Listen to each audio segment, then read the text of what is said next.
Hello ಸ್ಪರ್ಧಾರ್ಥಿಗಳೇ, ಇವತ್ತು ನಾವೇನ್ discuss ಮಾಡೋಣ ಅಂತಂದ್ರೆ ಭೂಮಿಯ ಪದರಗಳ ಬಗ್ಗೆ ಡಿಸ್ಕಸ್ ಮಾಡೋಣ. ಭೂಮಿ ಏನಿದೆಯಲ್ಲ ಅದರಲ್ಲಿ ಕಂಡು ಬರ್ತಕ್ಕಂತ ಪದರಗಳು ಅರ್ತ್ ಲೇಯರ್ಸ್ ಅಂತ ಇಂಗ್ಲಿಷ್ ಒಳಗಡೆ ಕರಿತೀವಿ. ಈ ವಿಡಿಯೋದಲ್ಲಿ ನಾವ್ ಏನ್ ಮಾಡ್ತೀವಿ ಅಂತಂದ್ರೆ ಇದನ್ನ ಕಂಪ್ಲೀಟ್ ಆಗಿ ಇಂಗ್ಲಿಷ್ ಟರ್ಮ್ಸ್ ಮುಖಾಂತರ ಡಿಸ್ಕಸ್ ಮಾಡೋಣ. ಕನ್ನಡದಲ್ಲಿ ಸ್ವಲ್ಪ ಕನ್ಫ್ಯೂಸ್ ಆಗೋ ಸಾಧ್ಯತೆಗಳು ಇರುವ ಕಾರಣ. ಸೊ ಇದು ಕೋರ್ ಅಂತ ಅನ್ಕೊಡ್ರಿ, ಅಂದ್ರೆ ಭೂಮಿಯ ಮಧ್ಯಭಾಗ ಕೋರ್ ಅಂತ ಕರಿತೀವಿ. ಸೊ ಇದನ್ನ ಕ್ರಸ್ಟ್ ಅಂತ ಕರಿತೀವಿ. ಸೊ ಎರಡರ ಮಧ್ಯೆ ಬರ್ತಕ್ಕಂತ ಭಾಗಕ್ಕೆ ಮ್ಯಾಂಟಲ್ ಎಂದು ಕರೆಯಲಾಗುತ್ತದೆ. ಸೊ ಈ ಕ್ರಸ್ಟ್ ಮತ್ತು ಕೋರ್ಗೆ ಇರತಕ್ಕಂತ ಡಿಸ್ಟೆನ್ಸ್ ಎಷ್ಟಂದ್ರೆ 6378 ಕಿಲೋಮೀಟರ್ ಆಗಿದೆ. ಇಷ್ಟು ಆಳದವರೆಗೆ ಭೂಮಿ ಇದೆ. ಸೊ ಅದನ್ನ ಡೀಟೇಲ್ ಆಗಿ ಡಿಸ್ಕಸ್ ಮಾಡೋಣ ಬನ್ನಿ. ಇಲ್ಲಿ ಮೊದಲನೇದಾಗಿ ಕ್ರಸ್ಟ್, ಅಪ್ಪರ್ ಲೇಯರ್ ಅಂತ ಕರಿತೀವಿ. ಈ ಕ್ರಸ್ಟ್ ಅಲ್ಲಿ ಎರಡು ಲೇಯರ್ ಗಳು ಬರ್ತವೆ. ಅಂದ್ರೆ ಈ ಕ್ರಸ್ಟ್ ನಲ್ಲಿ ಇರ್ತಕ್ಕಂಥ ಅಪ್ಪರ್ ಲೇಯರ್ ಗೆ ಸಿಯಾಲ್ ಅಂತ ಕರಿತೀವಿ, ಸಿಯಾಲ್. ಮತ್ತೆ ಅದರ ಕೆಳಗಡೆ ಇರ್ತಕ್ಕಂಥ ಲೇಯರ್ ಗೆ Seema layer. So ಸಿಯಾಲ್ and Seema ಎದಕ್ಕೆ ಕರೀತಾರೆ ಅಂದ್ರೆ, ಸಿಯಾಲ್ ಅಂತ ಅಂದ್ರೆ ಇದರಲ್ಲಿ ಸಿಲಿಕಾನ್ ಎರಡರಲ್ಲಿ ಕಾಮನ್ ಆಗಿದೆ, ಸಿಲಿಕಾನ್. ಮತ್ತೆ ಎಲ್ ಅಂದ್ರೆ ಅಲ್ಯೂಮಿನಿಯಂ ಇದೆ, ಅಲ್ಯೂಮಿನಿಯಂ ಲೋಹವಿದೆ. ಸೊ ಸೀಮಾದಲ್ಲಿ ಅದೇ ರೀತಿಯಾಗಿ ಸೀಮಾದಲ್ಲಿ ಸಿಯಾಲ್ ಅಂದ್ರೆ ಸಿಲಿಕಾನ್ ಇದೆ, ಮತ್ತೆ ಮಾ ಅಂದ್ರೆ ಮ್ಯಾಗ್ನೀಸಿಯಂ ಲೋಹ ಇರುವ ಕಾರಣ ಇದಕ್ಕೆ ಸಿಯಾಲ್ ಅಂಡ್ ಸೀಮಾ ಅಂತ ಕರಿತೀವಿ. ಸೊ ಇವೆರಡರಲ್ಲಿ ಒಂದು ಲೇಯರ್ ಕಂಡು ಬರುತ್ತೆ, ಇವೆರಡರ ಮಧ್ಯೆ ಒಂದು ಲೇಯರ್ ಕಂಡು ಬರುತ್ತೆ. ಆ ಲೇಯರ್ ಯಾವುದು ಅಂತ ಅಂದ್ರೆ ಕಾರ್ನಾಡ್ ಲೇಯರ್. ಈ ಸಿಯಾಲ್ ಮತ್ತು ಸೀಮಾ ಅನ್ನುವಂತಹ ಎರಡರ ಮಧ್ಯೆ ಕಂಡು ಬರ್ತಕ್ಕಂತ ಲೇಯರ್ ಆಗಿದೆ. ಸೊ ಕ್ರಸ್ಟ್ ಆದ ತಕ್ಷಣ ಒಂದು 60 ರಿಂದ 80 ಕಿಲೋಮೀಟರ್ ವರೆಗೂ ಕ್ರಸ್ಟ್ ಇರುತ್ತೆ. ಅದಾದ್ಮೇಲೆ ಬರ್ತಕ್ಕಂಥದ್ದು ಮ್ಯಾಂಟಲ್ ಅನ್ನುವಂತಹ ಪದರ, ಅಂದ್ರೆ ಮಧ್ಯ ಪದರ. ಈ ಕ್ರಸ್ಟ್ ಮತ್ತು ಮ್ಯಾಂಟಲ್ ನ ಬೇರ್ಪಡಿಸ್ತಕ್ಕಂತ ಒಂದು ಇದಿದೆ ಲೇಯರ್, ಅದಕ್ಕೆ ಏನಂತ ಕರೀತಾರೆ ಅಂದ್ರೆ ಮೆಹರೋವಿಸಿಕ್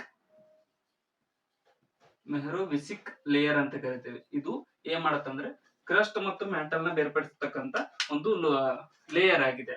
ಸೊ ಈ ಮ್ಯಾಂಟಲ್ ನಲ್ಲಿ ಎರಡು ಪದರಗಳು ಕಂಡು ಬರುತ್ತವೆ. ಈ ಮ್ಯಾಂಟಲ್ 2900 ಕಿಲೋಮೀಟರ್ ವರೆಗೆ ಡೀಪ್ ಆಗಿ ಹರಡಿರುತ್ತದೆ. ಮತ್ತೆ ಎರಡು ಇದು ಬರ್ತವೆ, ಯಾವಂತ ಅಂದ್ರೆ ಅಸ್ತಿನೋಸ್ಫಿಯರ್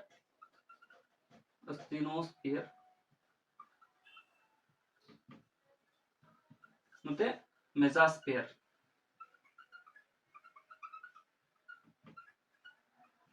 ಅನ್ನುವಂತ ಕಂಡು ಬರುತ್ತೆ. ಮತ್ತೆ ಇವೆರಡರ ಮಧ್ಯೆ ಏನಿರುತ್ತೆ ಅಂದ್ರೆ ಇವೆರಡನ್ನ ಬೇರ್ಪಡಿಸತಕ್ಕಂತ ಒಂದು ಲೇಯರ್ಗೆ ರೇಪಿಟ್ಟಿ ಅಂತ ಕರೆಯಲಾಗುತ್ತದೆ. ರೇಪಿಟ್ಟಿ ಕರೆಕ್ಟ್ ಆಗಿ ತಿಳ್ಕೊಳ್ಳಿ, ಕನ್ಫ್ಯೂಸ್ ಆಗ್ಲಕ್ ಹೋಗ್ಬೇಡ್ರಿ. ನೆಕ್ಸ್ಟ್ ಮ್ಯಾಂಟಲ್ ಆದ ತಕ್ಷಣ ಕೋರ್ ಅಂದ್ರೆ ಮಧ್ಯಭಾಗ. ಕೋರ್ಗೆ ಇನ್ನೊಂದು ಹೆಸರು ಏನಂತ ಕರೀತಾರೆ ಅಂದ್ರೆ ನೀಫೆ ಅಂತ ಕೂಡ ಕರೀತಾರೆ. ನೀಫೆ ಅಥವಾ ನೈಫ್ ಅಂತ ಕರಿತೀವಿ.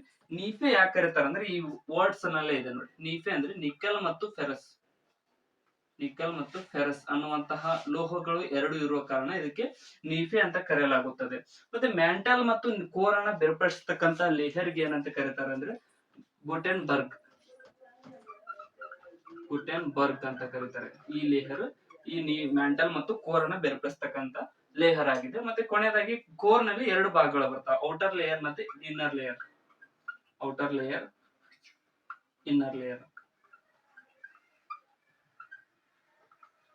ಈ ಔಟರ್ ಲೇಯರ್ ಮತ್ತೆ ಇನ್ನರ್ ಲೇಯರ್ ನ ಬೇರ್ಪಡಿಸತಕ್ಕಂತ ಪದರಕ್ಕೆ ಲೆಹ್ಮನ್ ಎಂದು ಕರೆಯಲಾಗುತ್ತದೆ. ಸೊ ಈ ಕೋರ್ ಏನಿದೆಯಲ್ಲ ಇದು ಎಷ್ಟು ಆಳದವರೆಗೆ ಹರಡಿದೆ ಅಂದ್ರೆ 6378 ಕಿಲೋಮೀಟರ್ ಆಳದವರೆಗೆ, ಅಂದ್ರೆ 2900 ರಿಂದ 6378 ಕಿಲೋಮೀಟರ್ ವರೆಗೆ ಈ ಕೋರ್ ಕಂಡು ಬರುತ್ತೆ.